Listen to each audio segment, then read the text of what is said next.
Assalamualaikum warahmatullahi wabarakatuh. Hai teman-teman, saya Nur Hamidah. Kali ini kita akan membahas kebijakan apa yang perlu diperhatikan pemerintah untuk memulihkan ekonomi pasca pandemi COVID-19.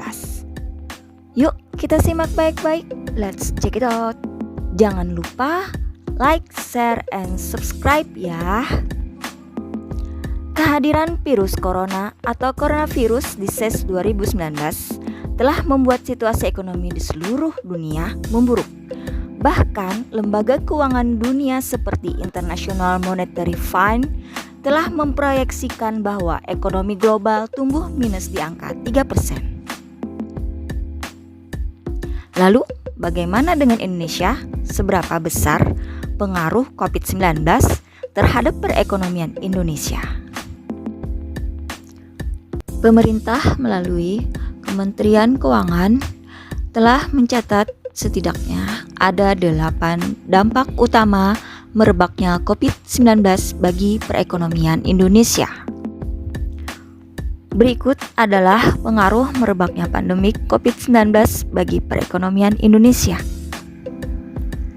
1. Meluasnya PHK. Pandemi COVID-19 telah membawa kesengsaraan yang semakin meluas terhadap para pekerja formal dan informal. Kementerian Keuangan mencatat, setidaknya ada lebih dari 1,5 juta jiwa pekerja telah dirumahkan dan terkena PHK.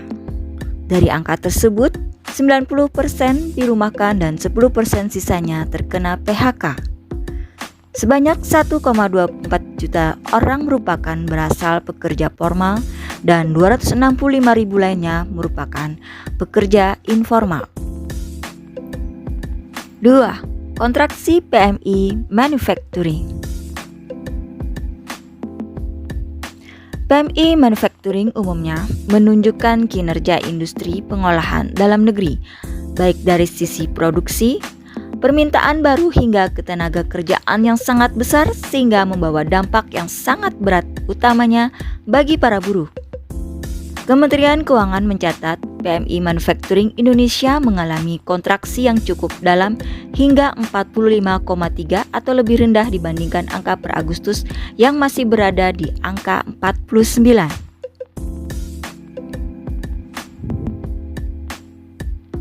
3. Kinerja impor. Kinerja impor juga mengalami penurunan yang sangat drastis.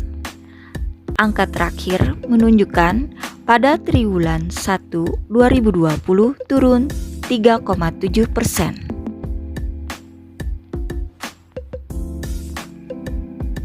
4. Dampak inflasi. Kementerian Keuangan mencatat bahwa inflasi dalam negeri per Maret 2020 mencapai 2,96% year on year. Inflasi ini disumbangkan oleh harga emas, perhiasan, dan beberapa komoditas pangan.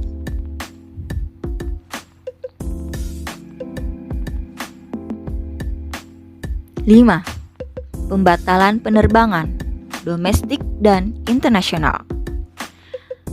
Kementerian Perhubungan mencatat COVID-19 turut menumbangkan industri penerbangan.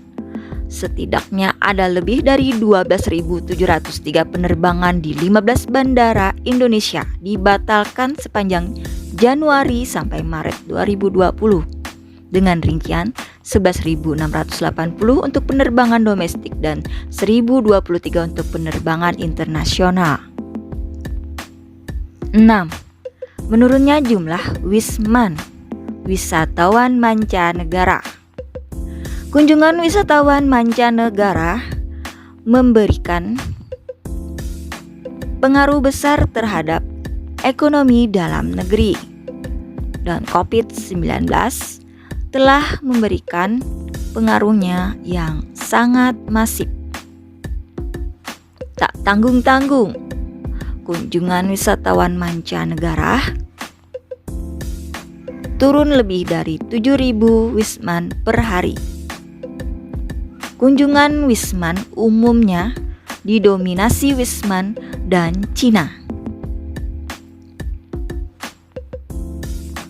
7. Kehilangan pendapatan sektor di layanan udara. Pembatalan penerbangan dan penurunan wisman tentunya memberikan pengaruhnya terhadap angka kehilangan pendapatan di sektor layanan udara mencapai lebih dari 300 miliar rupiah per hari. 8. Penurunan okupansi hotel. Efek domino dari dibatalkan penerbangan, berkurangnya wisman juga memberikan pengaruh bagi dunia perhotelan akibat menurunnya jumlah wisatawan mancanegara. Kementerian Pariwisata bahkan mencatat akibat COVID-19, Indonesia telah kehilangan kucuran devisa dari sektor sekitar 50% dibanding tahun lalu. Bagaimana permasalahan perekonomian di Indonesia dapat diatur sampai sekarang? 1. Mengurangi jumlah orang yang sakit dan meninggal. Cara yang digunakan untuk memperkecil jumlah korban COVID-19 adalah social distancing, karantina, menutup usaha yang tidak terkait dengan kebutuhan pokok, dan mengharuskan pemakaian masker. Walaupun biaya ekonomi dari langkah-langkah fase pertama ini sangat mengerikan, mereka memilih langkah tersebut daripada membiarkan penyebaran virus corona kian tak terkendali.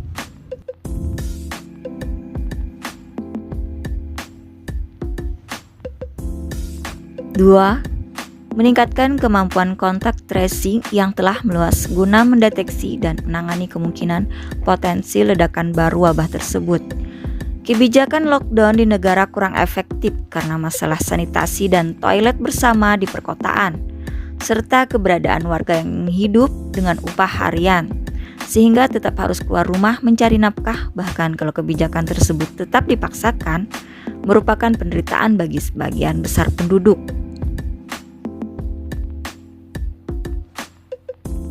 3. Infrastruktur kesehatan yang memadai. Minimnya dana dan keterbatasan kemampuan pekerja kesehatan di sistem kesehatan masyarakat, sehingga mereka juga kekurangan sumber daya domestik untuk pembiayaan program sosial. Terbatasnya cadangan devisa untuk kebutuhan impor peralatan, obat-obatan, dan perlengkapan kesehatan. Bahkan pemerintahan di negara-negara miskin sudah menghadapi kendala fiskal yang dibutuhkan untuk minimal membantu rakyatnya yang tidak bekerja.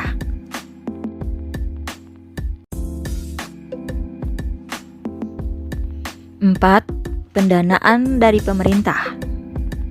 Hanya sedikit dari mereka yang punya ruang fiskal untuk meningkatkan pengeluaran. Dibutuhkan koordinasi dari negara-negara lain untuk membantu permasalahan tersebut. Sejauh ini, terdapat kemajuan yang signifikan terhadap bantuan pendanaan. Mengatasi krisis kesehatan di negara belum ada kemajuan.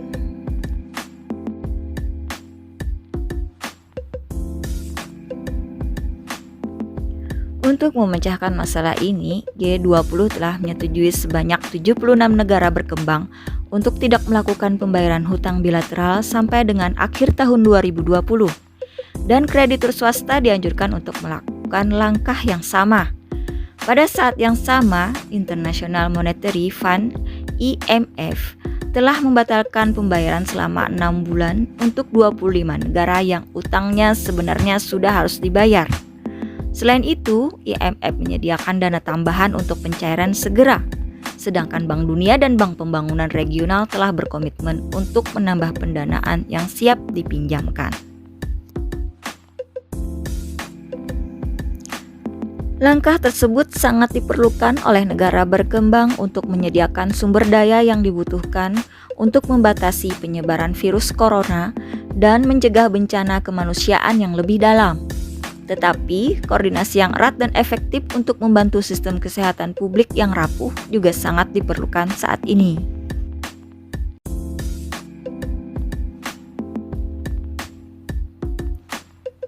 Thanks for watching. Stay safe, stay healthy. See you again in the next video. Wassalamualaikum warahmatullahi wabarakatuh. Bye.